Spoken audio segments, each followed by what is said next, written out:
Welcome to the Soccer Brothers Podcast. This is episode number 65. I'm your host, Sahil Qatar. As always, I'm joined by my brother, Nihal. What a weekend of soccer, Nihal. Yeah, I mean, I forgot to qualify for the weekend league in foot, but aside from that, it was a great weekend of soccer. Okay. I don't even play Ultimate Team. Is it good this year?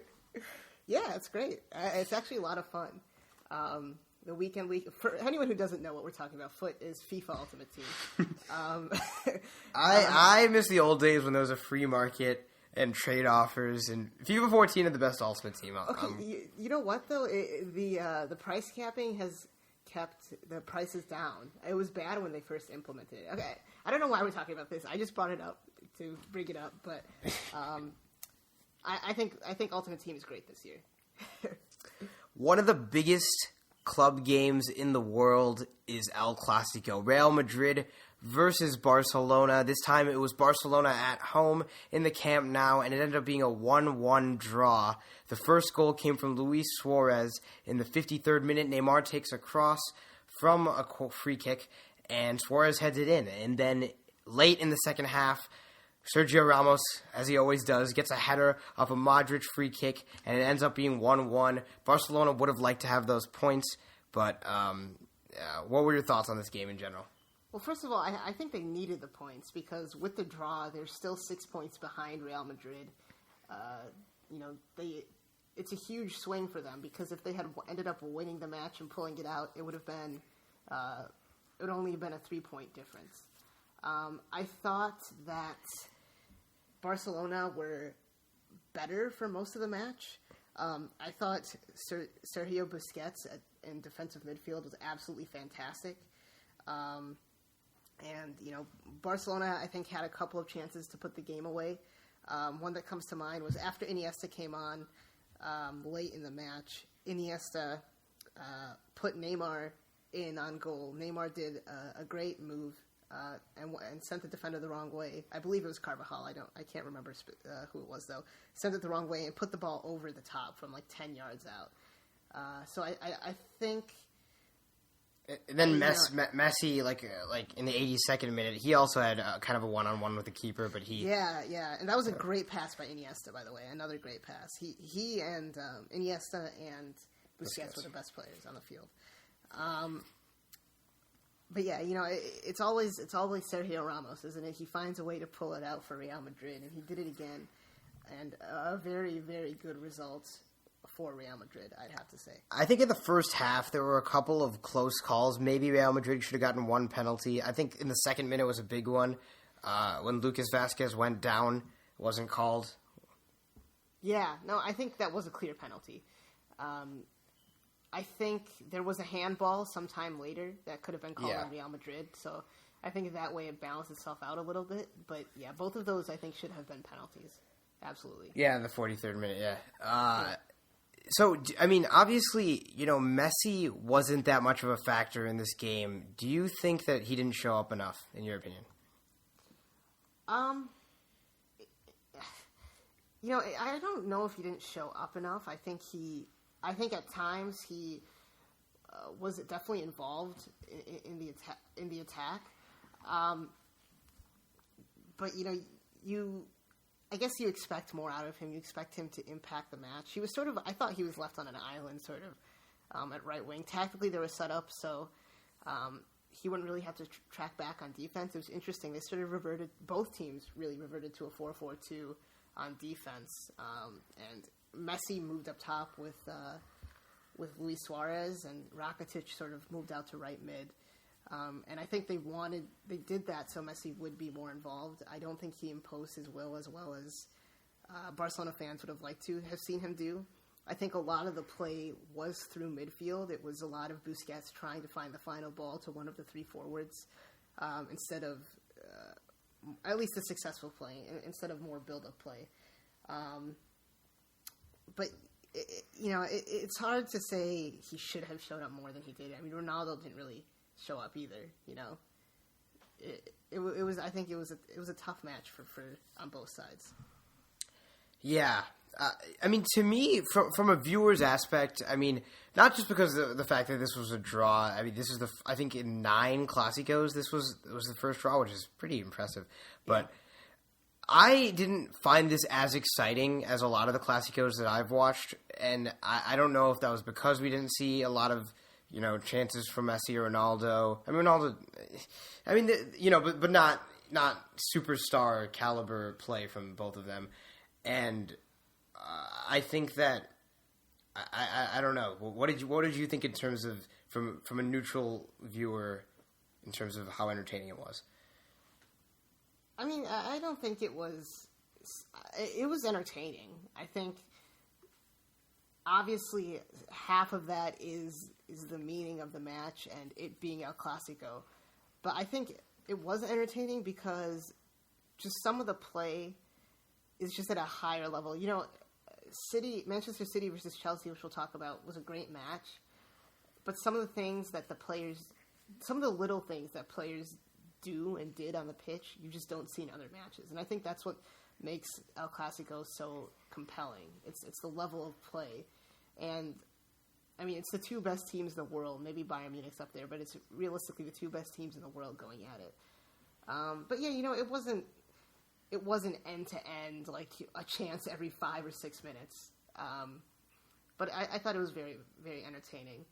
And going back to tactics real quickly, I really think that Barcelona needs to find themselves a true right back, because Sergio Roberto does well in La Liga, and I think he does a decent job, but you could tell that that Real Madrid were trying to overload that side with Marcelo and Ronaldo, and even sometimes Benzema drifting out wide, even Kovacic coming up from midfield. They were overloading that side, and they were giving Sergio Roberto a lot of problems. And I think it's something that teams are going to continue to exploit, because he's not a right back by I don't know, not by definition, but by trade, I guess. He's not a true right back, so I think they need to get that sorted out. But tactically, I thought it was a compelling match because both teams were sort of similar on defense, in that they sort of reverted to that 4-4-2. And like I said, some of the passes we saw from Iniesta, like you said, Iniesta in the 82nd minute to Messi, and then Sergio Busquets had a couple of great passes. I don't know. It's stuff like that makes it compelling to me. But also, you're right. I mean, you're right.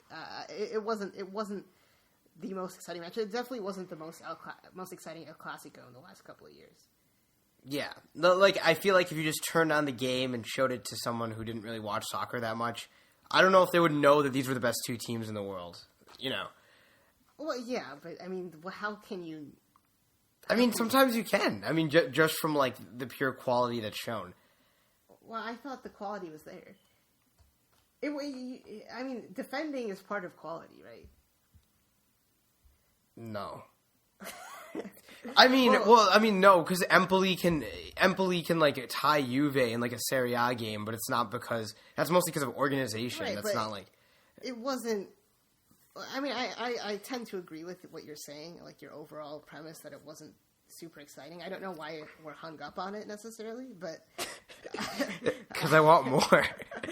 Okay, disappointing. What I will say, friend of the podcast Phil Shane, and then also Ray Hudson did a fantastic job calling the match. They always make the matches exciting, and they do a great job. So, great job, Phil. It was fun to listen to.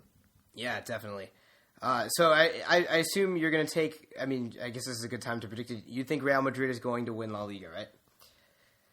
I mean, I think they're in the position to. Wow. I don't want to say anything yet. Everyone can drop points. And, Real Madrid hasn't lost since, February. Did you know that? In the league? Yeah. Or I think, actually, overall. So I think they have a really good road. I don't think they've lost on the road in a while, too. I know they haven't lost in the league for a really long time, and they haven't lost in any competition for a really long time because they won the Champions League. So, they lost to Wolfsburg in the quarterfinals. That was their last loss last year. Okay, yeah.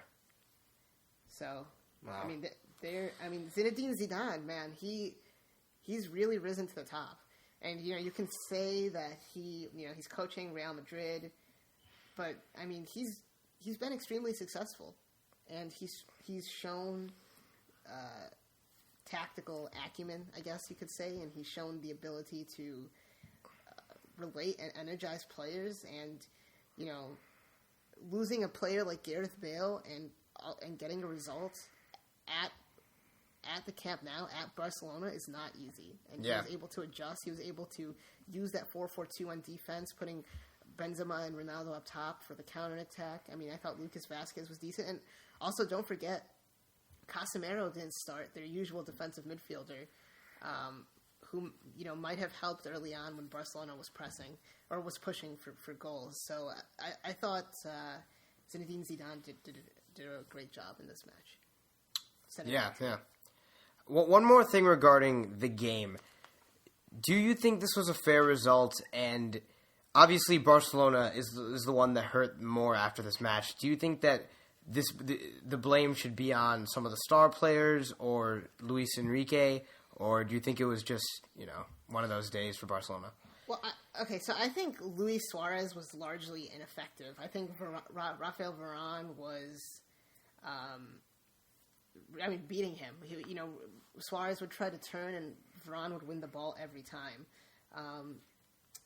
I think for the first maybe 25, 30, 35 minutes, Barcelona was dominating. And then for the last 10 minutes of the first half, Real Madrid started to come into the match. Isco started to get out wide and do what he does best and start to create. In the second half, I think it was mostly Barcelona, but Real Madrid had their fair share of Sanchez. I think it was a fair result. I think Barcelona, I think Barcelona had a better chance to win it. I think if there was going to be a winner of this match, it would have been Barcelona, if that makes sense. But I think overall it is a fair result. But going back to Rafael Varane winning the ball from Suarez, what I did notice in the second half was that Suarez started to just do one-touch passing. So whenever the ball would come into him, he would try to set Neymar or Iniesta or Messi and try to play them through one time, because whenever he would try to turn, Varane was winning. So I think that was a great adjustment by him or Luis Enrique or whoever decided to do that. And I think that opened up the attack a little bit more for Barcelona. Yeah. All right, do you have anything else to say on El Clásico? No, not really. It was fun to watch, despite what you thought. I mean, okay, I'm just comparing it to other El Clásicos. Or Los Clásicos, I suppose. That's true. Yeah, I mean, I get what you're saying. I do. Why don't we... Go ahead. Why don't we switch continents and also move back in time as we talk about Toronto FC versus Montreal Impact in the second leg of the Eastern Conference Finals in MLS Cup. It was a crazy game, one of the most exciting MLS games you'll ever see, and I'm just going to... How about I just break down each goal, then we talk about the game as a whole and what it means for Toronto FC to pick up this win. Sounds good. Real quickly, I thought we were going to Chelsea, Man City next. You said we're switching continents. I was really confused for a second. Oh, no. Yeah, I thought because this happened quite a while ago, but we didn't have an episode. Right. Then, no. I agree with your choices. Thanks. Although I don't need your approval as I am the host. So the 24th minute, Dominic Oduro scores for Montreal. Mancosu plays the ball in, and he has a nice touch and finish, 0-1.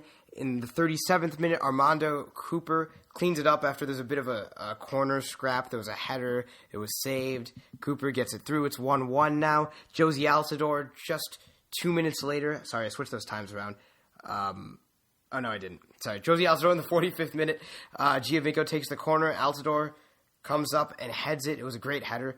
And then Toronto is up 2-1. Going into the second half, Ignacio Piatti gets the second goal for Montreal. It was kind of a jammy goal. I don't think he wasn't really trying to shoot it. He was just dribbling, and he accidentally gets the dribble into the goal.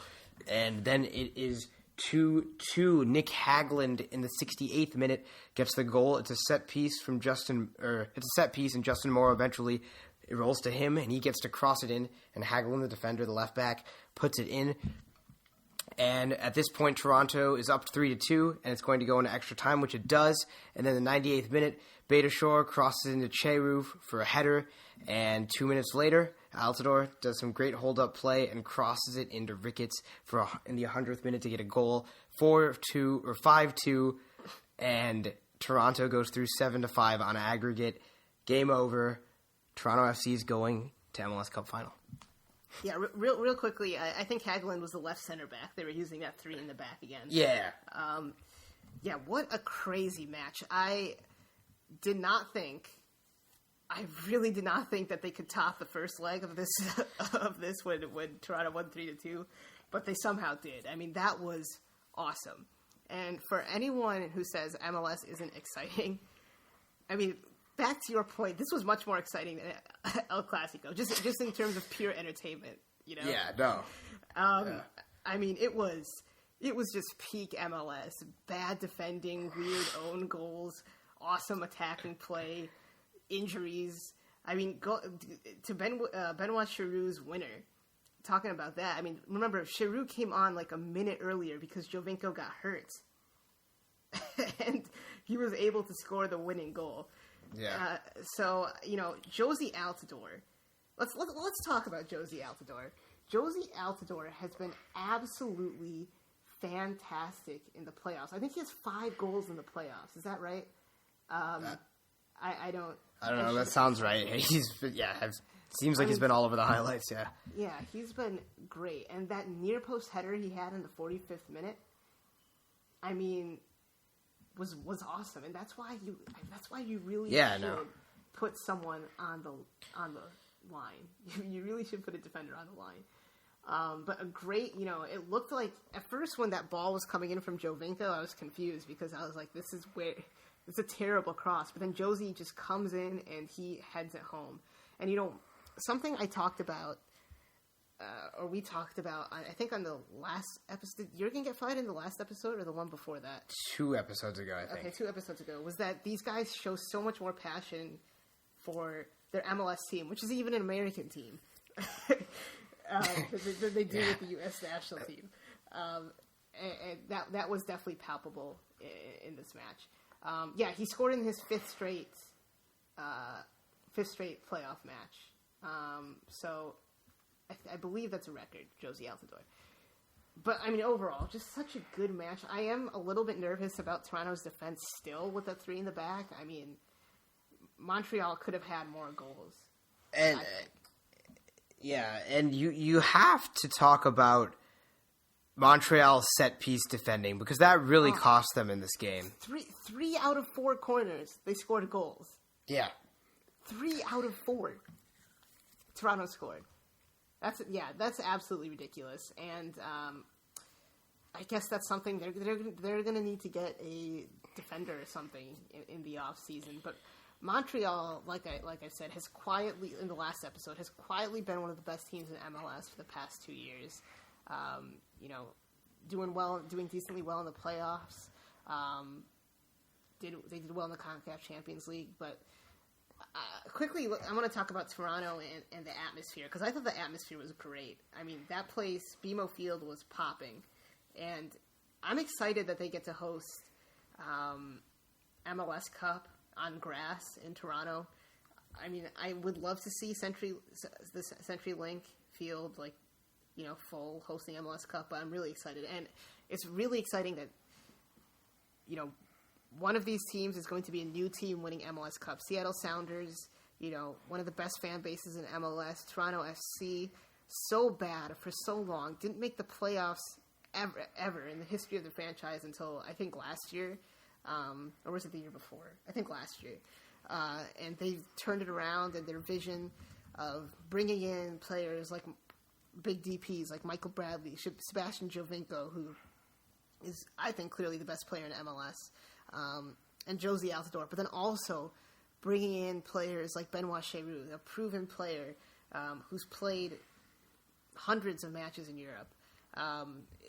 It's a great way. It's a great thing for MLS, I think, to have these two teams, to have the star power in the MLS Cup final. Yeah, and I think, as I was saying in the previous episode, both these teams spent a lot, over the past few windows. And, you know, they've always underachieved, but now you see some of that talent starting to turn up. And from a Seattle standpoint, you know, it used to be all about Clint Dempsey and Obafemi Martins, but now it's neither of those players are playing, and Jordan Morris is the guy, and that's from a U.S. perspective, and just from a story perspective, that's great to see. This is his first season with the Sounders, and he's already making a huge impact. Oh yeah, he's a local guy. His dad is a team doctor for the Sounders. Grew up watching the Sounders play. That's insane. We're at a point in MLS's history where players have grown up watching MLS, which I think that's actually pretty cool. I think that's something people take for granted now. The league is 21 years old. But yes, Jordan Morris is the guy, but equally Nicholas Lodeiro is the guy. What a transaction for Brian Schmetzer. Really, Ziggy Schmidt helped it. I feel bad for Ziggy Schmidt because he got fired literally right before Nicholas Lodeiro came in. But what a turnaround for this team. I mean, they were terrible at the beginning of the year, and people were like, they're down and out. They're going to miss the playoffs. But Jordan Morris started to produce more and more. Nicholas Lodeiro really energized the team, that midfield. Christian Roldan should get a look with the U.S. national team pretty soon. He's done so well in that number 8 role. After, he's a young player, and he continues to do really well. Roman Torres and Chad Marshall have been great in defense. Overall, I think they're a great team, and I think they're going to win MLS Cup, to be honest. Yeah. No, hey, you mentioned their struggles at the beginning of the season. I'm pretty sure one of our podcasts, you had them at, the bottom of the power rankings. They were, or for your MLS power rankings. Yeah. Great turnaround. They were, yeah.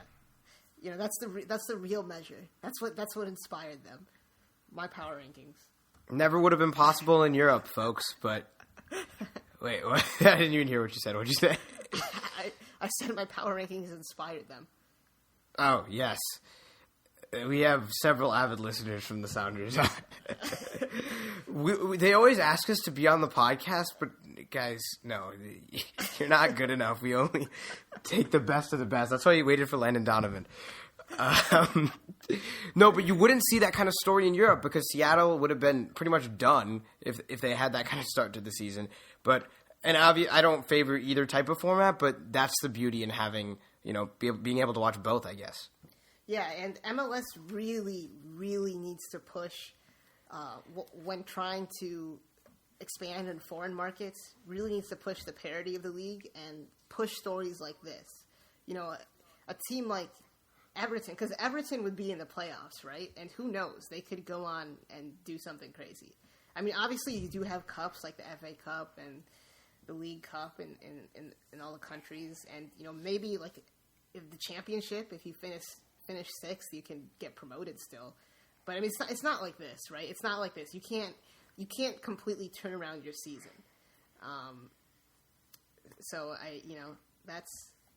I'm excited. I'm just excited.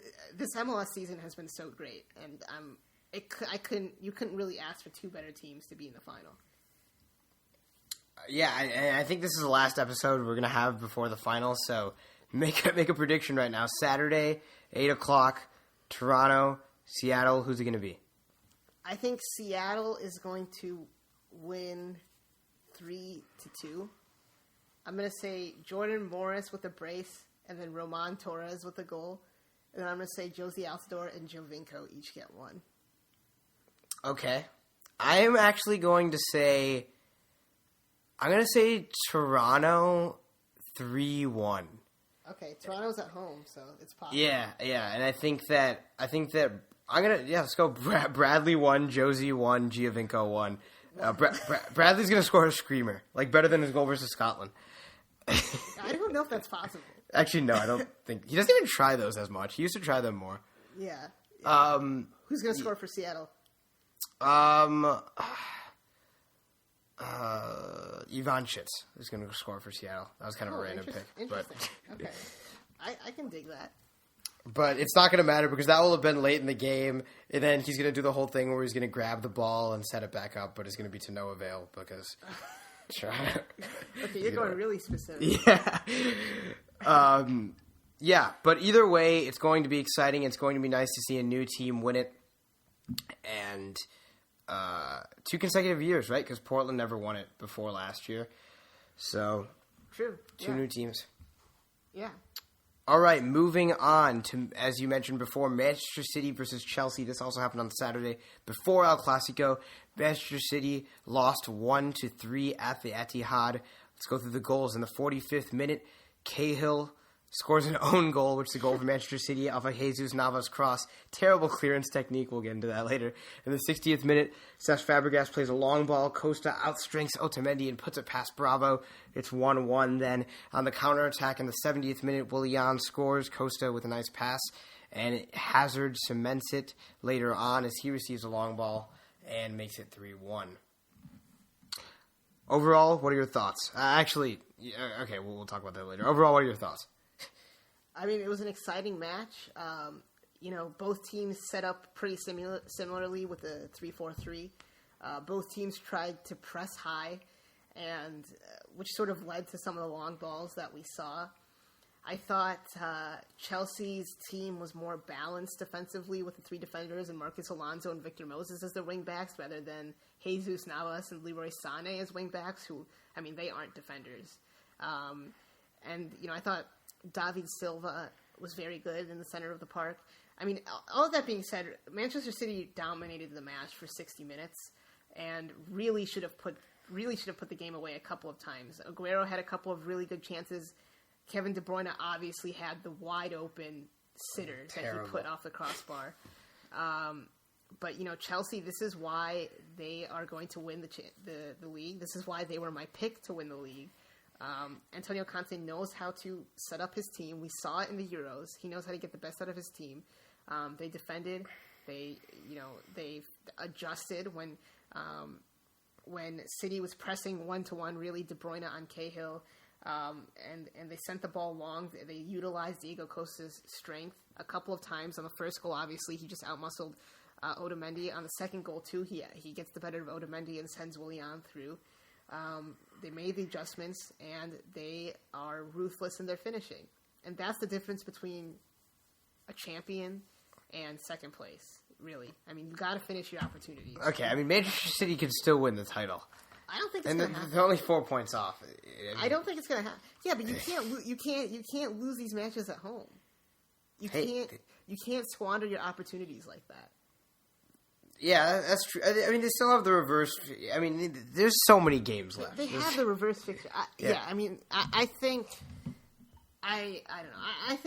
I think City. I think that the lineup was too attacking, but it worked. It did work for the first 60 minutes. Like I said, they should have put the ball away.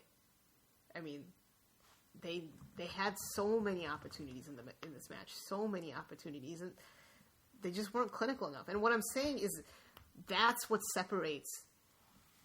If in a few months from now, we look back and Chelsea win by 2 or 3 points. I mean, you can look back at this match. I mean, it's a match that Manchester City should have won. But that is not in. I don't think that has so much to do with City. I mean, I think Aguero can bury a couple of those chances that he had in most games. He wasn't himself. Like, I don't think that really has to do with the personnel on it. But what I'm saying is I'm not saying their personnel is inferior to Chelsea's, because I don't think it is. I think in a lot of ways it's superior. I mean, who would you rather have on your wings? Jesus Navas and Leroy Sané, or Marcus Alonso and Victor Moses? I mean, to be fair, this year I'd take Alonso and Moses. But, I mean, just on paper, Man City is definitely not an inferior team. But what I'm saying is when you are presented the opportunities that they were presented in a match like this, you have to finish. And that's what Chelsea has done in the last 10 matches. They've taken their opportunities and they've been ruthless. And not only that, they've defended extremely well. And in the 90th minute, Sergio Aguero, just a terrible challenge on David Luiz. You already elbowed someone in the head this season. Why do you have to do all this stuff? Like, I know. You're such a good player. Ridiculous tackle. I will say, I think David Luiz should have been sent off earlier for obstructing Sergio Aguero, and that could have completely changed the match. But yeah, I mean, that was a horrific challenge. It almost makes you like Diego Costa more than Sergio Aguero. I mean, like, he used to be. I don't know. It's kind of weird that... Remember when he used to... They're both former Atletico Madrid strikers. True. So. I kind of used to like it more when Costa was struggling, because he's always been kind of annoying, but I think that's really affected the way Chelsea... When you have an informed Hazard and an informed Costa, it's very hard to stop. But what I'm talking about is it's just... So City goes up 1-0, and you should continue attack. You should continue to attack. But when Chelsea go up to 2-1, they revert back to their 5-4-1, a much more defensive formation, and they realize that they can win on over-the-top through balls, which is what they did. And I think it's just adjustments like that really made the separation in this match, even though City had opportunities, to be honest. Yeah, that can be said too. I'm just going to stick with Manchester City winning the league because I said that at the beginning. Right. Well, and I don't want to make it seem, De Bruyne, he missed that opportunity, but I thought he had a good match. He really influenced play on that right-hand side. He was very creative, and, he would drop deep into midfield. Like I said, it was weird. It was like man-to-man coverage. He would drop into midfield, and Cahill would not come up with him. So the deeper he dropped, the more he was able to influence the match. And I thought David Silva, like I said, I love these Spanish midfielders, man. He was fantastic. And even on the Gary Cahill goal, it's a drive from him through the midfield. He gives it to Aguero. Aguero goes wide to Navas, and that ends up and then Navas puts the cross in for the own goal.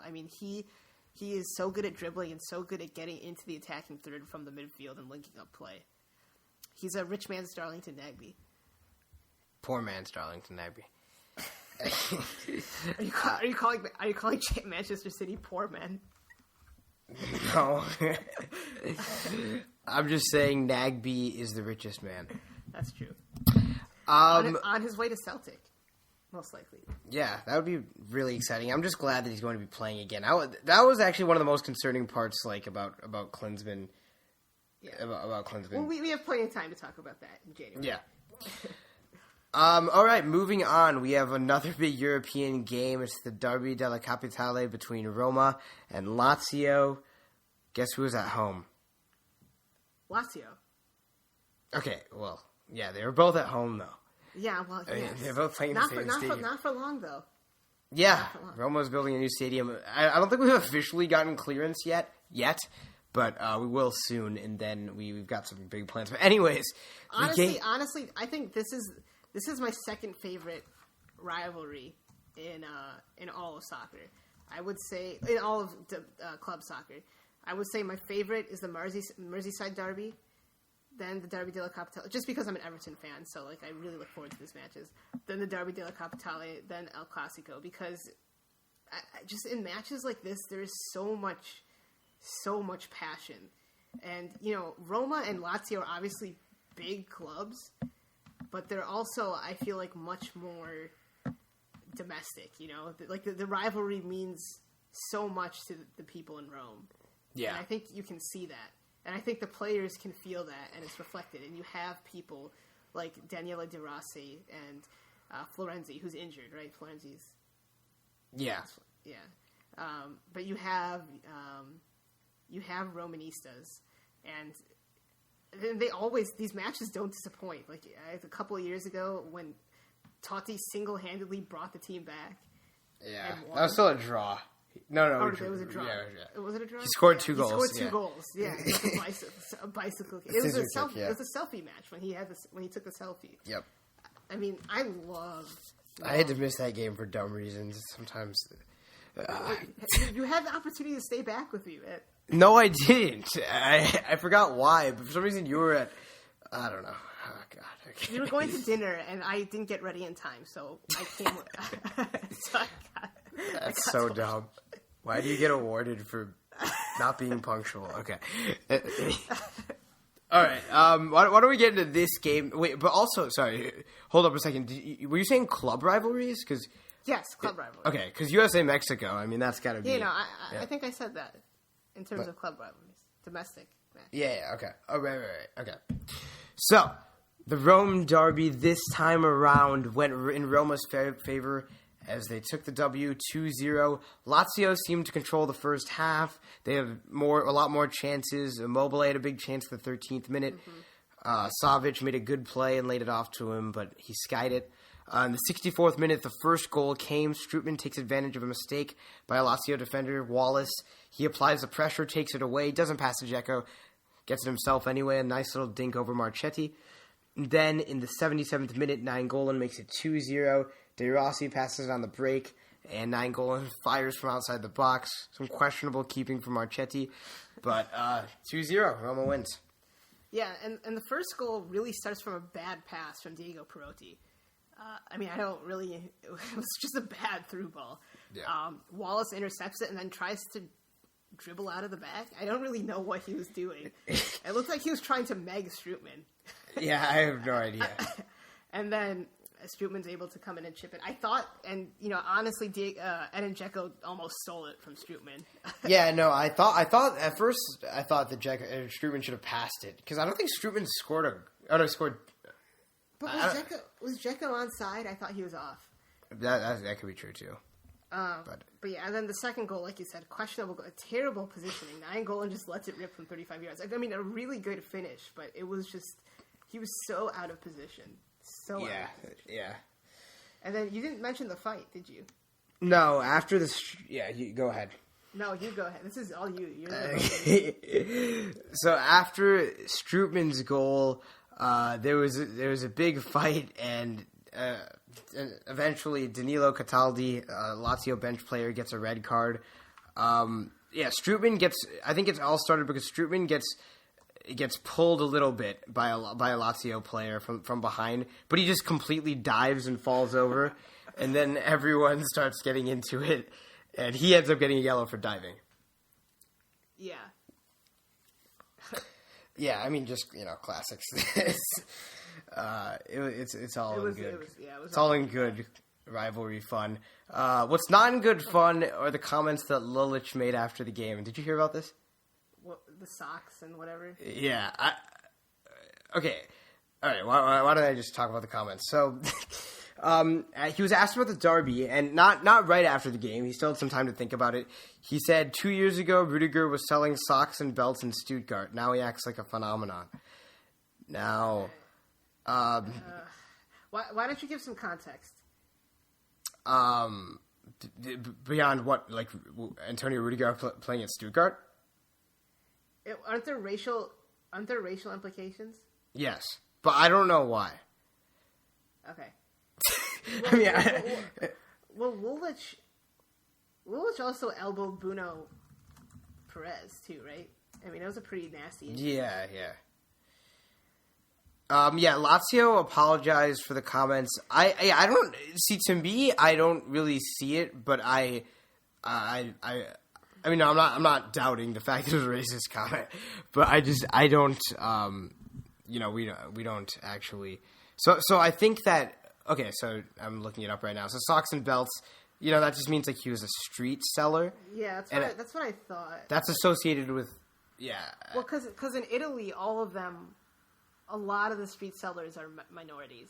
Right. Okay, this makes sense now. So not a good look for Lazio because, I mean, they're... And since that's obviously not true, it's like you have to assume that it's a racial thing. Well, not only that, there's kind of known... They're I don't know. They're, like, known for their racism, within the fans, at least. Like I think in general, I mean... They're not all racist, but they're more racially charged than Roma. Yeah, I think in general there are problems in Italy, but this is just you can't have stuff like this coming out from the players, I mean, De Rossi said something similar about Mandzukic a few years, or was it last year? He was talking about him being a gypsy or whatever. Oh, I vaguely remember that. I vaguely remember something like that. I mean, it has no place in soccer, racism, and it's 2016, and we can't really, in this country, we can't act holier than thou. We can't say, oh, in Italy it is bad there, but it's still kind of bad everywhere. I mean, and it's just a cultural problem. I mean, that's you don't make comments like that unless, I mean, it's intentional, right? It's intentional and it's rooted in some form of racism or racist ideology. Yeah. I don't know. It's just dumb. Anyways, what did you think of the game overall? Oh, Lulich said white people sell stocks too. That's how he responded. Are you serious? Yeah, I didn't hear about that part. Okay. Let's just move on from this. Okay. What did you think of the game overall? Was it everything that you hoped it would be? It was exciting. I have a vested interest in Roma. You're obviously a Roma fan, and I believe I turned you on to Roma. So No. I was a Roma fan first. Okay. And they've always been my favorite Italian team, so it was exciting. You're definitely the more passionate Roma fan. Actually, Roma wasn't always my favorite Italian team. I mean, I think I liked Napoli before I actually knew anything about soccer. You didn't know anything about soccer. Samir just had our cousin just had a Cavani jersey. So you liked Napoli. And I think I just played FIFA as them or something. But that was before I actually knew soccer. Michael Bradley was there. Yeah. That was why I started watching them, but then I stuck with them even after. Well, also, I started liking Roma after that. We went to Italy, and Rome was your favorite city, right? Yes, that's also true. And I mean, I bought a really nice Roma jacket at the Roma Pro shop, but you didn't buy anything, so I don't know why you did it. Okay, you have a very nice jersey now. I do have a Roma scarf. Did I get that? I don't know where I got that. I got you that. Okay. And I've bought several jerseys since then. No, I'm not questioning your fandom. I'm just saying. Okay. I'm just saying you have to thank me sometimes. You should be grateful. Yeah, I turned you on to Everton though. That's just patently untrue. Because Tim Howard and I was the first one to look up Tim Howard's Wikipedia page during the 2010 World Cup. No, this is all lie. You were asleep during our match. Okay. I don't understand why you didn't wake me up. I tried to. Your whole excuse is, what? If I didn't wake up, what does that mean? You wake me up. Okay, we were in India, so it was like at 3 a.m. or 4 a.m. the match. I tried to wake you up. Okay, that's fine. I don't understand how you can fail at waking someone up. When it comes down to it, I got you into soccer, and we wouldn't be here. No. If it weren't for me. Landon Donovan got me into soccer. That's fair. And it's what came full circle when he came on the podcast. That's true. If you haven't listened to that, go listen to it. It's episode 60 of the Soccer Brothers Podcast. It's available everywhere on iTunes, Podkicker, Google Play, also on our website, SoccerBrothersPodcast.com. Before we sign off, quickly, I want to talk about the U.S. U17 national team in like a tournament of friendlies. So not really a tournament, but also a tournament because they got a trophy. They beat Portugal 7-1, Turkey 5-1, and Brazil 3-0. So great job for them. I don't want to go too crazy with the hype, but a lot of people are really hype about it. You have some players like Andrew Carlton, who Atlanta United signed. By the way, Atlanta United, I mean, they just signed Almiron, the Paraguayan international. He's a young player. I don't know. They're doing some great stuff over there. And Tata Martino is the coach for Atlanta United. I know I'm going on a little bit of a tangent there. I just can't get over that. That's crazy. Tata Martino. Isn't that... I mean, yeah, he was the manager for Argentina. Yeah. The last two teams he managed were Barcelona and Argentina. and now he's in Atlanta United. Yeah. But yeah, congratulations to U17s, though. Yep. Also, I don't know if we mentioned it last week, but Joshua Perez, the 18-year-old for Fiorentina, made his debut. That's pretty good stuff. Well, and he's a player I've really liked for a long time, and a player I actually thought would, a couple of years ago, would break into the scene earlier than Pulisic. Obviously, I was very wrong about that. But he has, he's a very exciting player. He plays on the wing, usually the right wing, left-footed player. loves to cut inside on his left foot, and he looked pretty comfortable when he came on for Fiorentina. And the last American in Serie A was Michael Bradley. So Yeah. I'm very excited to have another player to follow in Serie A. It's just another match for us to watch, man. Now, Everton, Roma, Dortmund, Fiorentina, and whatever big match is on that weekend. Yeah, it's crazy. It's crazy. Yeah. He's actually the nephew of Hugo Perez, the former U.S. national team player, which is pretty cool. Yeah, Hugo Perez is pretty vocal on Twitter, actually. So. Oh, no. I don't think I've seen a tweet from him. I'll check him out. Yeah.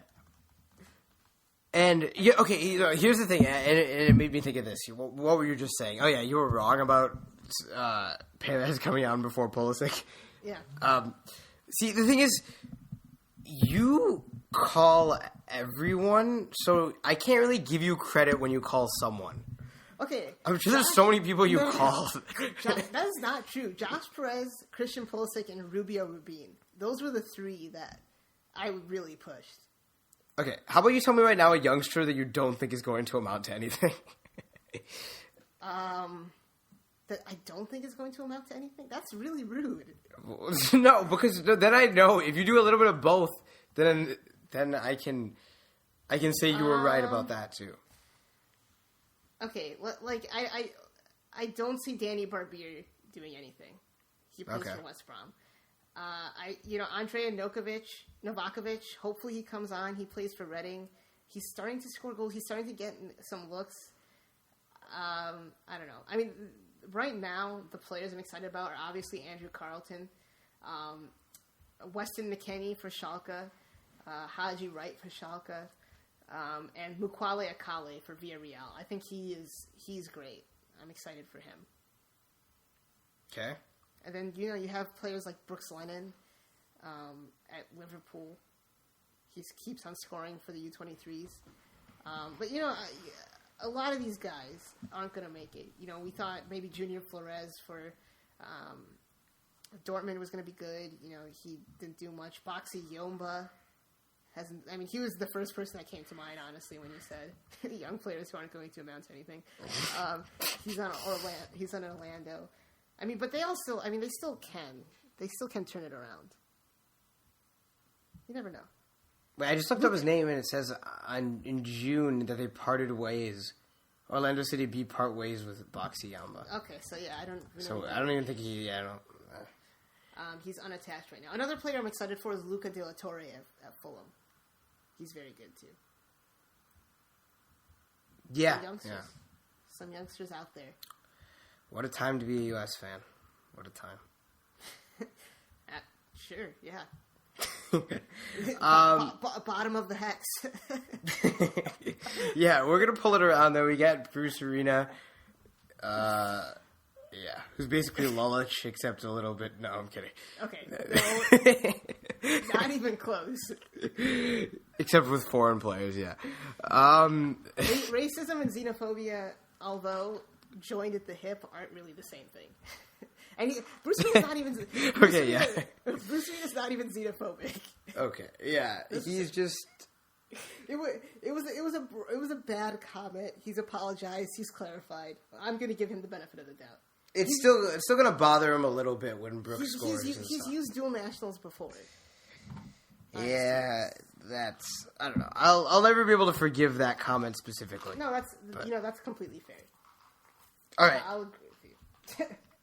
We have an email for this podcast at SoccerBrothersPodcast@gmail.com. We have a Twitter and Instagram. Those handles are at SoccerBrothersPod. Check us out on SoundCloud, iTunes, Google Play.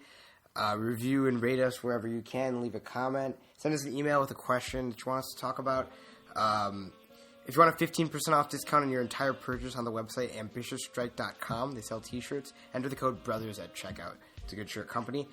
And we also have a website now, SoccerBrothersPodcast.com. It's pretty good.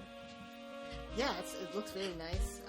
Definitely go check that out. And with that, we'll see you on episode 66 of the Soccer Brothers Podcast, our MLS Cup review.